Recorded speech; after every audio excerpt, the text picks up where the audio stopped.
ನೆನ್ನೆ dairy circle ಬಳಿ ನಡೆದ 7 ಕೋಟಿ ರಾಬರಿ ಬೆಂಗಳೂರು ಪೊಲೀಸರ ತಲೆ ಕೆಡಿಸಿತ್ತು. ಪೊಲೀಸರನ್ನೇ ಬೆಪ್ಪು ಮಾಡೋದ್ರಲ್ಲಿ ಕದಿಮರು ಸಕ್ಸಸ್ ಆಗಿದ್ರು.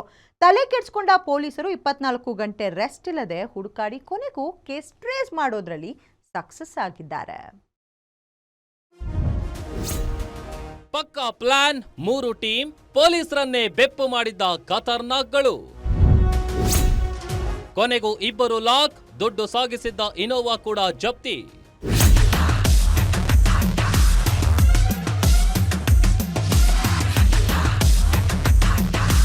ನಿನ್ನೆ ಡೈರಿ ಸರ್ಕಲ್ನಲ್ಲಿ ನಡೆದಿದ್ದ 7 ಕೋಟಿ ರಾಬರಿ ಕೇಸ್ ಪೊಲೀಸರಿಗೆ ದೊಡ್ಡ ಚಾಲೆಂಜ್ ಆಗಿತ್ತು.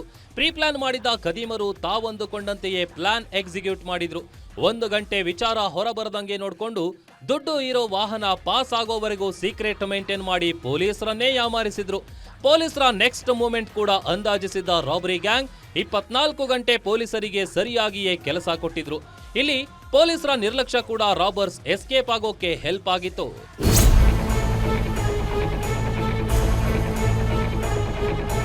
ನಿನ್ನೆ ರಾಬರಿ ಆಗಿರೋ ವಿಚಾರ ಪೊಲೀಸರಿಗೆ ಗೊತ್ತಾಗಿದ್ದೇ ಲೇಟು. ಗೊತ್ತಾದ ಮೇಲೂ ಪೊಲೀಸರು ಕ್ವಿಕ್ ಆಗಿ ತನಿಖೆ ಶುರು ಮಾಡಿದ್ರೆ ಕೆಲ ಆರೋಪಿಗಳನ್ನಾದ್ರೂ ಬೇಗ ಹಿಡಿಬೋದಿತ್ತು. ಆದ್ರೆ ಮಾಹಿತಿ ಬಂದ 1 ಗಂಟೆ ಪೊಲೀಸರು ಟೈಮ್ ವೇಸ್ಟ್ ಮಾಡಿದ್ರು. ಆರೋಪಿಗಳು ಪ್ಲಾನ್ನಂತೆ ಕರ್ನಾಟಕವನ್ನೇ ಬಿಟ್ಟು ಎಸ್ಕೇಪ್ ಆಗಿದ್ರು.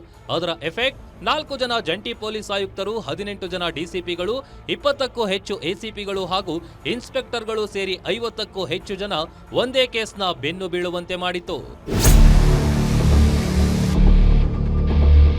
ರಾಬರ್ಸ್ ಟೀಮ್ ಪ್ಲಾನ್ ಪ್ರಕಾರ 3 ವಾಹನ ಬಳಸಿ ಪೊಲೀಸರನ್ನ ಡೈವರ್ಟ್ ಮಾಡಿದ್ರು. ಸರಿಯಾಗಿ ಮಧ್ಯಾಹ್ನ 12:36ರ ಸುಮಾರಿಗೆ ರಾಬರಿ ಸಿಎಂಎಸ್ ವ್ಯಾನ್ ಅಡ್ಡ ಹಾಕಿ ಡೈರಿ ಸರ್ಕಲ್ನ ಫ್ಲೈಓವರ್ ಮೇಲೆ ನಿಲ್ಲಿಸಿ 12:36ಕ್ಕೆ ಇನೋವಾ ಮೂಲಕ 7 ಕೋಟಿ 11 ಲಕ್ಷ ಹಣವನ್ನ ತುಂಬಿಕೊಂಡು ಹೋಗಿದ್ದಾರೆ.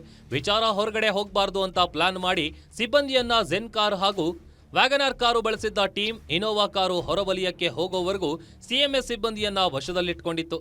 ಬಟ್ಟರಹಳ್ಳಿ ಮೂಲಕ ಸಿಟಿ ದಾಟಿದ್ದ ಇನೋವಾ ಕಾರಿನ ಟೀಮ್ 1 ಗಂಟೆ ಸುಮಾರಿಗೆ ಇನ್ನೆರಡು ಕಾರಿನ ಟೀಮ್ಗೆ ಮಾಹಿತಿ ನೀಡಿತು.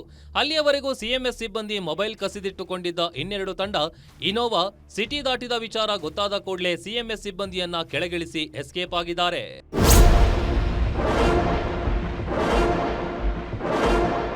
ನಂತರ 1:16ಕ್ಕೆ ಡಿಸಿಪಿ ಕಚೇರಿಗೆ ಕರೆ ಮಾಡಿದ್ದ ಸಿಎಂಎಸ್ ಮಾಹಿತಿ ನೀಡಿದ್ರು. ಪೊಲೀಸರು ಅಲರ್ಟ್ ಆಗಿದ್ದು ಮಾತ್ರ 2 ಗಂಟೆ ಮೇಲೆ. 1 ಗಂಟೆ 16ಕ್ಕೆ ದೂರು ಬಂದಿದ್ರು. 2 ಗಂಟೆ 20 ನಿಮಿಷಕ್ಕೆ ವೈರ್ಲೆಸ್ ಮೂಲಕ ಅಲರ್ಟ್ ಮೆಸೇಜ್ ನೀಡಲಾಗಿತ್ತು. ಆದ್ರೆ ಅಷ್ಟೊತ್ತಿಗಾಗಲೇ ಆರೋಪಿಗಳು ಎಸ್ಕೇಪ್ ಆಗಿಬಿಟ್ಟಿದ್ರು. ಅದಾದ ಮೇಲೂ ಪೊಲೀಸರು ಫಾಲೋ ಮಾಡಿದ್ದು ಬರೀ ಇನೋವಾ ಕಾರನ್ನ. ಆ ಗ್ಯಾಪ್ನಲ್ಲಿ ಉಳಿದ 2 ಕಾರ್ನಲ್ಲಿದ್ದವರು ಎಸ್ಕೇಪ್ ಆಗಿದ್ರು.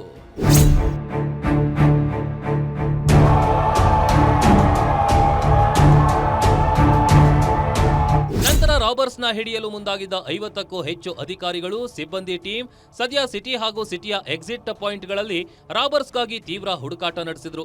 100ರಿಂದ 150ಕ್ಕೂ ಹೆಚ್ಚು ಸಿಸಿಟಿವಿ ಪರಿಶೀಲನೆ ಮಾಡಿದಾಗ ಆಂಧ್ರದ ಚಿತ್ತೂರು ಹಾಗೂ ತಿರುಪತಿಯಲ್ಲಿ ಆರೋಪಿಗಳಿರೋ ಸುಳಿವು ಸಿಕ್ಕಿತ್ತು.